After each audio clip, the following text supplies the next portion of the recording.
Hi, this is Todd Olthoff from toddolthoff.com coming back at you with another screencast. And this week we're going to continue our look at OS X Server, and we're going to take a look specifically at the certificates function here found in the server aspect of the sidebar over here. Now, certificates, or SSL certificates, which basically stands for Secure Socket Layer Certificates, are designed to basically verify the identity of the various servers that you're communicating with over the internet. So that if I go to Apple's website, a SSL certificate in the background is verifying that I'm actually on Apple's website, as opposed to being on a website that's being spoofed so that they can basically gather my information when I give it to them in terms of logins and things like that.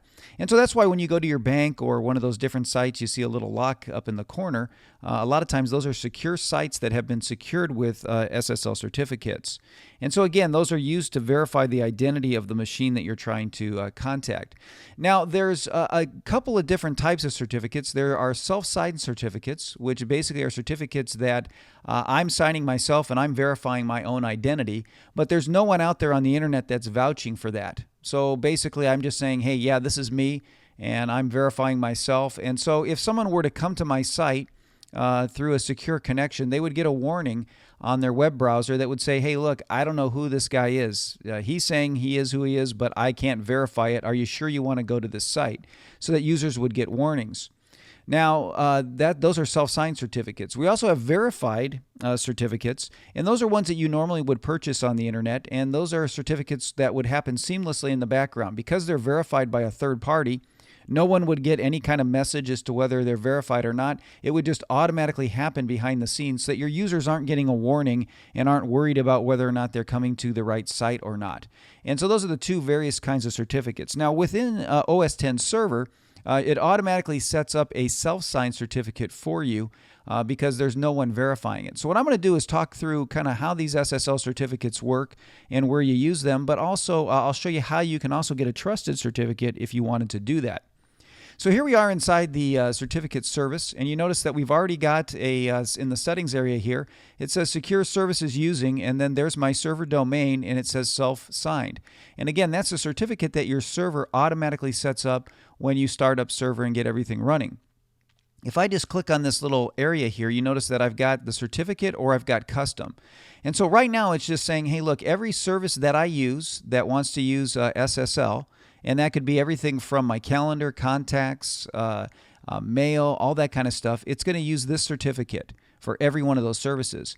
Now, if I don't want that to happen, I can actually do a custom setup. If I just click on custom here, I get this drop down here that shows me all the various services that would be using SSL, and then I can choose whether or not to use this certificate or not. I can say, no, don't use that, don't use any, because I don't want to use SSL with this service. Or if I had more than one certificate, I could choose which certificate I wanted to use with which service. And as you'll see when we talk about Open Directory actually creates its own certificate that we would use with most of these services anyway. But I just wanted to show you how that works, that you can assign the certificate per service, or, and I'm just going to cancel here, you can assign it this way across the board, and that'll work for all of the services. Now you see down here we have trusted certificates, and doesn't show that we have any because we don't have a trusted certificate. A trusted certificate, again, is one that is verified somewhere. So instead what we're going to do is let me just click the little cogwheel down here and say show all certificates. And when I do that, you see that my self-signed certificate that I've got up here shows up down here. Now if I just click on the certificate, and I could click on it and you can see view certificate, and that's what I want to do. It'll actually show me what the certificate looks like. And you can see it's a self-signed certificate. You can kind of see when it was created. And you can see it says right here, this certificate has not been verified by a third party. So in other words, its trustworthiness is in question because it's only up to the word of the person who created it, which in this case is me. Now you'll notice there's a yellow kind of a border around the certificate. Those certificates that are not verified by third parties or trusted have this yellow around them. Once you get one that is verified by a third party or trusted, it'll be blue, and you'll see blue certificates for that. So that kind of gives you an idea. And right here would be a green check mark that shows that it is a verified certificate. And so that's kind of how you tell those apart. And so this kind of goes through and gives you all the information about your server and the encryption and all of that. One little tip is these certificates, you can see it expires in 2 years. If you get a notice that says your certificate is expiring, you can come right in here, do the view certificate, and just click renew right here, and it will actually renew the certificate for another 2 years just by clicking that. A lot of times I've had users who have their certificates expiring and don't know how to renew them. That's how you do it. You do it right there. So I'm just going to say OK and pull it down. Okay, so that's our certificate right there. That gives us the information. Now, if I wanted to, I could delete the certificate just by clicking the minus button. That would get rid of it, but I don't want to do that right now. Or if I click this plus right here, you see I've got 3 different options. I can get a trusted certificate, which is one that is verified by a third party, and I'll walk you through the process of what that looks like. I can create a new certificate identity if I want to, which would be creating a new certificate up here, or I can import a certificate identity. So let's, on importing a certificate identity, that's if I've already got a certificate somewhere on my server and I just want to import it. It takes me to an open window and I can browse to the certificate and import it that way. But let's look at what a create a certificate identity looks like. So when I click on that, you notice I'm taken to this window here that allows me to create that identity. And so what I would do is put a name in here. So like in our case, let's put our server's name, right, our host name. In there, because that's what we would want. All right, so there's my host name, and then I can choose the identity type of the server. I can say either a signed server root or a leaf certificate. Now, just the difference between those: a leaf certificate is not root; it's done by a subordinate certificate authority, but it's issued just to the user. It's not issued to all the different services. So that won't come up too much for you, depending on who your authority is. I mean, if you're creating your own, you probably wouldn't do it this way anyway. But the best one is the root, because that's the most trusted one. That goes right to the base. So I just wanted to kind of let you know what those differences were. Now, I can choose the type of certificate I want. You notice I have various ones that I can choose. The SSL server certificate or client certificate is usually linked to web services, so different services that you would be accessing remotely over the web. And that's why the SSL certificate is the one that we use on OS X server mostly, because that covers all of our services pretty much and allows us to access those things remotely. But you do have the option of creating, for instance, an email certificate so that your emails come through securely. You've got the option to do VPN as well. So a VPN client or server certificate. Now our regular VPN service will work over SSL for servers, so you don't really necessarily need to create that, but that's available.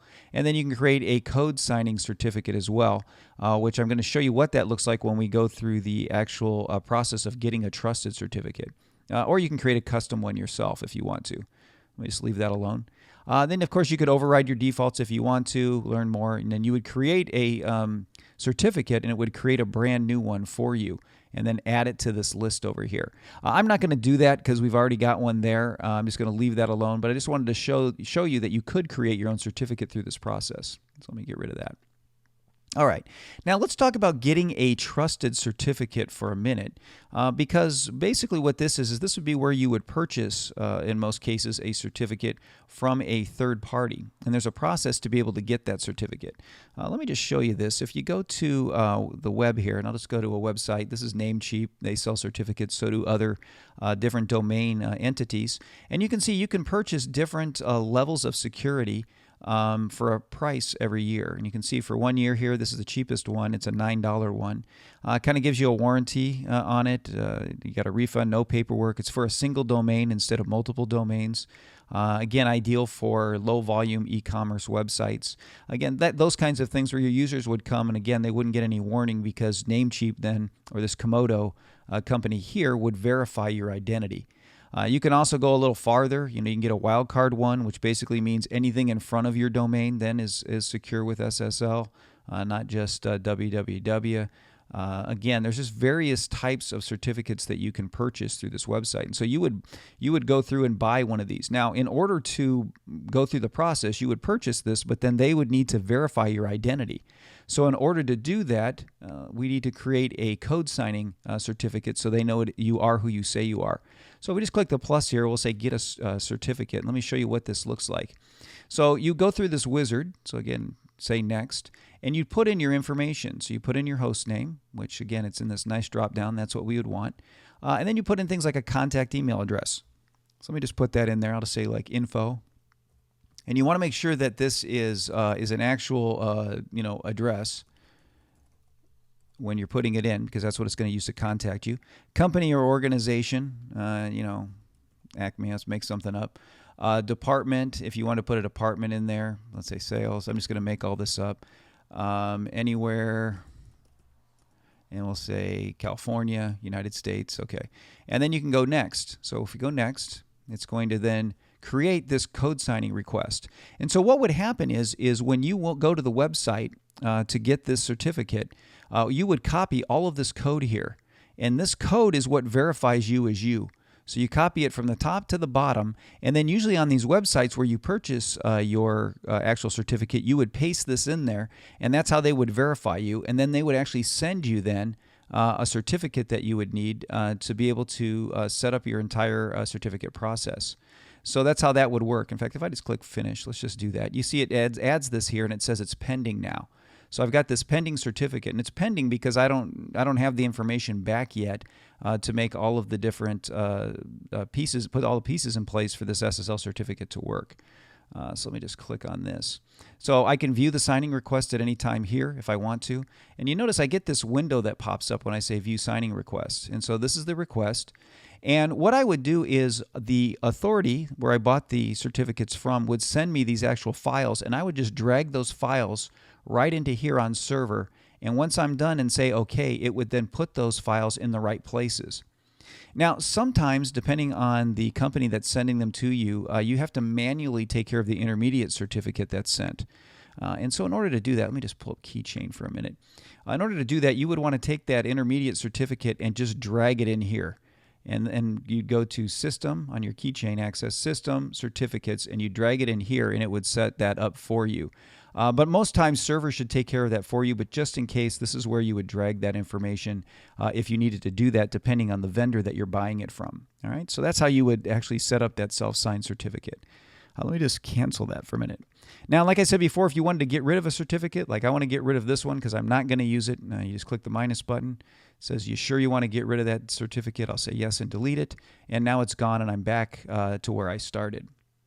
So hopefully that gives you a good idea on how SSL certificates work. Again, it's just they're there to protect you and to identify your server. When we set up Open Directory, you'll see that we get a new set of certificates in here that relate to the Open Directory, but I'll cover that when we cover that service. So that's all I have for this week. I'll be back at you next week with another screencast to help you learn how to do more things with your Mac.